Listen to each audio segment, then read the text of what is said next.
10 अक्टूबर 1964 की दोपहर मुंबई के पॉश इलाके पैडर रोड पर स्थित एक फ्लैट में हिंदी सिनेमा के दिग्गजों की भीड़ बढ़ती जा रही थी। इनमें पृथ्वीराज कपूर, राज कपूर, देवानंद, नरगिस दत्त, वहीदा रहमान सरीखे एक्टर, एक्ट्रेस, डायरेक्टर व प्रोड्यूसर शामिल थे। अमूमन ऐसा रात को किसी पार्टी के दौरान होता है, किंतु तब दिन था, दोपहर थी। सभी के चेहरे गमगीन और हैरान थे और फिजाओं में एक ही सवाल तैर रहा था कि आखिर गुरुदत्त साहब ने ऐसा क्यों किया। गुरुदत्त तत्कालीन हिंदी सिनेमा का एक बड़ा व मशहूर नाम, वो अपने फ्लैट में मृत पाए गए थे और उस समय उनकी उम्र थी मात्र 39 साल। इतनी कम उम्र में सफलता की बुलंदियों को छू लेने वाला हिंदी सिनेमा का पहला शोमैन आखिर क्यों चला गया, कोई समझ ही नहीं पा रहा था। कुछ ही समय में ये खबर आग की तरह पूरे फिल्मी जगत में फैल गई। इस सनसनीखेज खबर को जो भी सुनता तब्द रह जाता। गुरुदत्त काफी कम वक्त में हिंदी फिल्म इंडस्ट्री का बहुत बड़ा नाम बन चुके थे। बहुत कम उम्र में गुरुदत्त हिंदी सिनेमा की रीढ़ बन चुके थे। उन्होंने फिल्मों में अभिनय से लेकर लेखन, डायरेक्शन और कोरियोग्राफी तक की। Baazi, Jaal, Aar Paar, mister and missus 55, CID, प्यासा, 14वीं का चांद, साहिब बीबी और गुलाम जैसी एक से बढ़कर एक फिल्में उनकी सफलता की कहानी कहती हैं। जाल एवं बाजी जैसी फिल्मों को तो क्राइम थ्रिलर फिल्मों का मानक माना जाता है। 2003 में जब अंग्रेजी पत्रिका आउटलुक ने भारत की 10 सबसे प्रभावशाली फिल्मों के बारे में सर्वेक्षण कराया तो चोटी की 10 फिल्मों में से 3 फिल्में गुरुदत्त की थीं। विश्वविख्यात टाइम पत्रिका ने उनकी फिल्म प्यासा और कागज के फूल को 100 सर्वकालीन सर्वश्रेष्ठ फिल्मों में शामिल किया है। CNN ने उनकी गिनती एशिया के 25 सर्वश्रेष्ठ अभिनेताओं में की है। आइए जानते हैं हिंदी सिनेमा के इस ज्योतिर्मय प्रकाश पुंज की जीवन यात्रा के बारे में। देखते रहिए सत्य कथा 69। गुरुदत्त का जन्म 9 जुलाई 1925 को कर्नाटक में हुआ था। उनका पूरा नाम था वसंत कुमार शिवशंकर पादुकोण। शुरुआत में उन्होंने पुणे स्थित प्रभात फिल्म कंपनी में 3 साल के अनुबंध पर नौकरी हासिल की। यहीं से वह कुछ फिल्मी हस्तियों के संपर्क में आए। सदाबहार हीरो देवानंद से उनकी मुलाकात भी यहीं हुई, जो कि एक ऐसी दोस्ती में तब्दील हुई कि लोग जिसकी मिसाल देने लगे। एक दिन गुरुदत्त ने देवानंद से कहा, देव, अगर मैं कभी निर्देशक बनता हूं तो तुम मेरे पहले हीरो होगे। देवानंद ने भी उतनी ही संजीदगी से जवाब दिया, गुरु, जब भी मैं कोई फिल्म प्रोड्यूस करूंगा तो तुम मेरे पहले डायरेक्टर होगे। बाद में जब देवानंद ने फिल्म बाजी बनाने का फैसला किया तो अपने वादे के अनुसार डायरेक्शन की जिम्मेदारी गुरुदत्त को ही सौंपी। बाजी फिल्म सुपरहिट साबित हुई और उसने संघर्षरत गुरुदत्त के जीवन को बदल कर रख दिया। इसी दौरान उनकी कई ऐसे लोगों से मुलाकात हुई जो उनसे हमेशा जुड़े रहे। उनमें से एक थे इंदौर के रहने वाले मशहूर कॉमेडियन जॉनी वॉकर। वो उस समय बस कंडक्टर थे और फिल्मों में छोटे मोटे रोल किया करते थे। उन्हें गुरुदत्त से बलराज साहनी ने मिलवाया था। गुरुदत्त जॉनी वॉकर से मिलकर इतने प्रभावित हुए कि उन्होंने उनके लिए फिल्म में खास तौर से रोल लिखवाया। हालांकि तब तक फिल्म आधी बन चुकी थी। फिल्म बाजी से उनकी निजी जिंदगी भी करवट बदलने लगी। उस समय हिंदी फिल्मों में एक गायिका बहुत मशहूर थी। उन्हें अपनी फिल्मों में लेने के लिए डायरेक्टर्स आपस में भिड़ जाया करते थे। उस जमाने में भी वो एक लंबी गाड़ी मेंटेन किया करती थी। नाम था गीता रॉय। उनके गाए गाने आज भी लोग गुनगुना लेते हैं।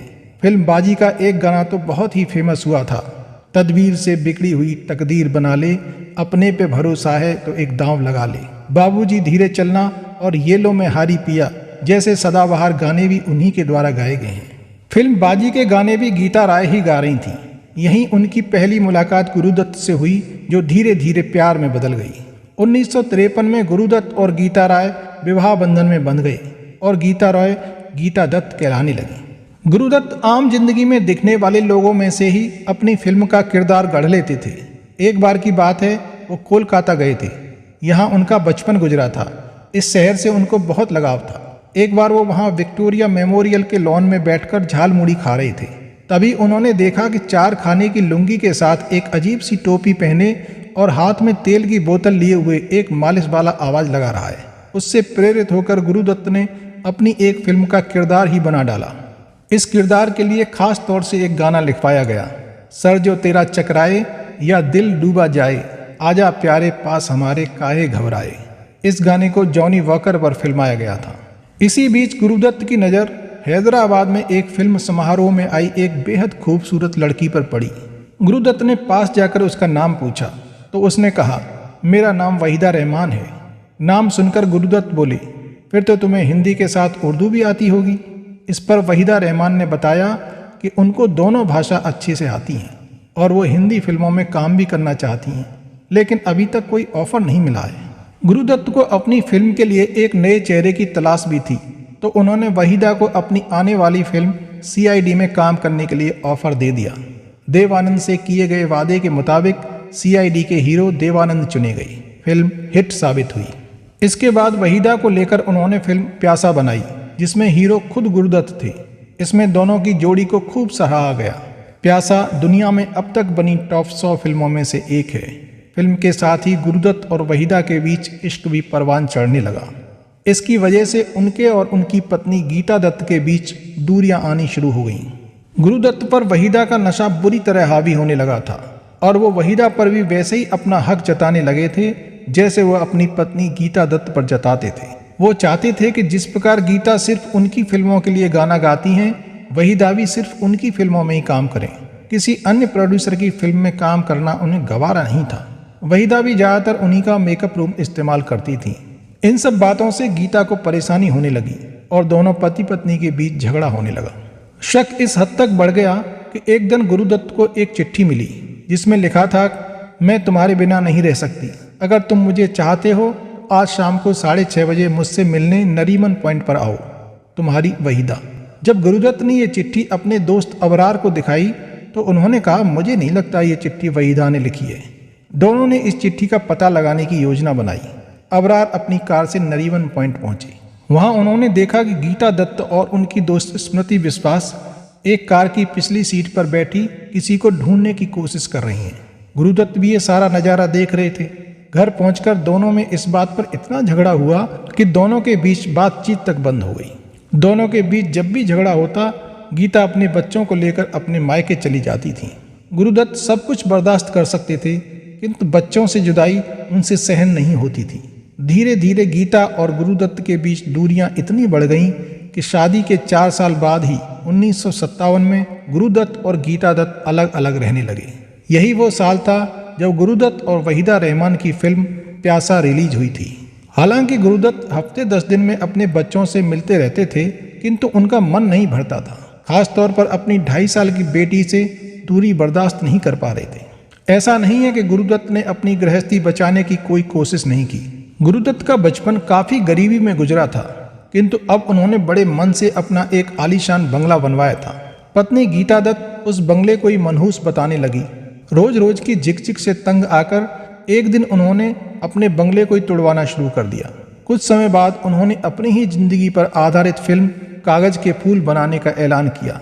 वैसे भी असली जिंदगी में होने वाली घटनाओं को पर्दे पर उतारना उनकी फितरत थी, किंतु कागज के फूल फ्लॉप हो गई। फिल्म 1 हफ्ते में ही सिनेमा घरों से उतर गई। इससे उन्हें इतना नुकसान हुआ कि उनको अपना पाली हिल स्थित बंगला छोड़कर पैडर रोड पर एक फ्लैट किराए पर लेना पड़ा। इधर वहीदा रहमान को भी लगने लगा कि सिर्फ गुरुदत्त के सहारे उनका कैरियर नहीं बन सकता, तो उन्होंने भी गुरुदत्त के साये से निकलकर अपनी अलग पहचान बनाने के बारे में सोचा और उनसे दूर होती चली गई। पत्नी व बच्चों का अलग हो जाना, फिल्म का फ्लॉप होना और प्रेमिका का साथ छोड़ जाना, ये सब गुरुदत्त बर्दाश्त नहीं कर पा रहे थे। वो जमकर शराब और सिगरेट पीने लगे। फिल्म कागज के फूल का एक गाना, देखी जमाने की यारी बिछड़े सभी बारी बारी, उन्हीं की मनोदशा को व्यक्त करता है। जब गुरुदत्त को सबने छोड़ दिया तो वो अपनी जिंदगी को ही छोड़ने की सोचने लगे और इसी कशमकश में आखिर वो रात आ ही गई। फिल्म बहारें फिर भी आएंगी को बनाने की तैयारी चल रही थी।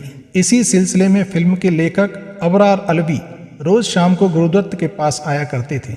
9 अक्टूबर 1964 की शाम को, यानी गुरुदत्त की मौत के ठीक एक दिन पहले भी अबरार वहां आए हुए थे। बकौल अबरार, जब वो शाम को 6:30 बजे के आसपास वहां पहुंचे तो माहौल कुछ अलग था। गुरुदत्त ने 5 बजे से ही शराब पीना शुरू कर दिया था। उनके चेहरे पर तनाव साफ नजर आ रहा था। उन्होंने गुरु के कुक रतन से पूछा, बात क्या है? हालांकि अबरार को गुरुदत्त की परेशानी का अंदाजा था।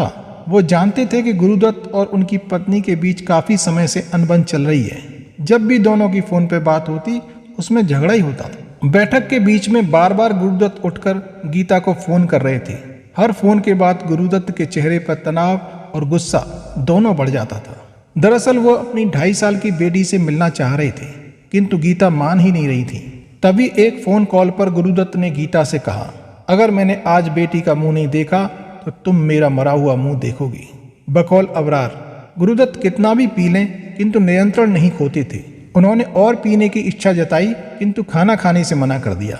रात 1 बजे जब काम खत्म हो गया तो अबरार ने उनसे लेखन देखने को कहा, क्योंकि अक्सर लेखन खत्म होने के बाद गुरुदत्त उसे देखते थे। लेकिन उस दिन उन्होंने मना कर दिया और अपने कमरे में सोने चले गए। अगले दिन उनके कुक रतन ने बताया कि रात के 3 बजे उन्होंने पूछा था, अबरार कहाँ है? रतन ने जवाब दिया कि वो मुझे लेखन सौंपकर चले गए हैं। बुलाऊं क्या? गुरु बोले, रहने दो, तुम मुझे विस्की दे दो। रतन ने जवाब दिया, विस्की नहीं है। लेकिन गुरुदत्त नहीं माने और खुद से बोतल निकाली और अपने कमरे में जाकर दरवाजा बंद कर लिया। सुबह उन्हें देर तक सोता देख रतन को लगा कि वो देर से सोए थे इसलिए अब तक सो रहे हैं। तभी गीता का फोन आता है। उन्हें इस बात का पता चलते ही कुछ असामान्यता का आभास हुआ। काफी इंतजार करने के बाद उन्होंने सुबह 11 बजे रतन से दरवाजा तोड़ देने को कहा।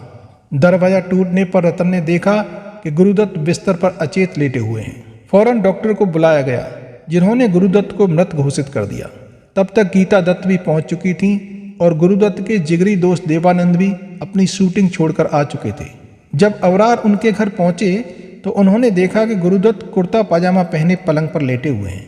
बगल में एक उपन्यास खुला हुआ रखा था। साइड टेबल पर एक गिलास रखा हुआ था जिसमें गुलाबी रंग का एक तरल पदार्थ अभी भी थोड़ी मात्रा में बचा हुआ था और नींद की गोलियों के पत्ते पड़े थे।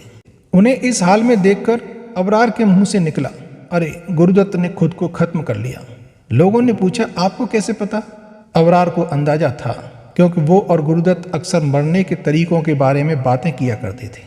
गुरुदत्त ने ही उनसे कहा था, नींद की गोलियों को उस तरह लेना चाहिए जैसे माँ अपने बच्चे को गोलियां खिलाती है। और मजाक मजाक में कही गई इस बात को गुरुदत्त अपने ऊपर आजमा चुके थे।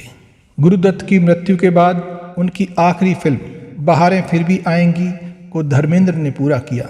गुरुदत्त को याद करते हुए शबाना आजमी के पिता कैफी आजमी ने एक बड़ी ही भावुक नज्म लिखी जो इस तरह है, रहने को सदा दहर में आता नहीं कोई, तुम जैसे गए वैसे भी जाता नहीं कोई। एक बार तो खुद मौत भी घबरा गई होगी, एक बार तो खुद मौत भी घबरा गई होगी, यूं मौत को सीने से लगाता नहीं कोई, रहने को सदा दहर में आता नहीं कोई। धन्यवाद। Please subscribe the channel.